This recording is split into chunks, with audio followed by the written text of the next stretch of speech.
Hi guys, October 1, 2:30 ng hapon. Maglulugo kami dito. Ay, nakaano yung mga bangka oh. Grabe yung lindol no, nung gabi. Grabe naman yung mga naano sa Cebu. Kawawa naman. Oh, nandun sila oh. Hihintay namin yung food.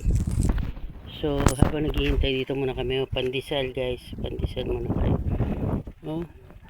1, 2, 3, 4, 5, 6, 7, 8, 9, 10. Oh, 10 mga bangka. Oh. Nagdadala ng isda. Ang linis ng tubig. Oh. Ang linaw. Dati nakapunta lang kami ganito sa CCP complex sa si Daddy. Lagi kami dinadala sa dagat. Oh, 11, 12, 13. May tatlo pa pala itong bangka. Oh.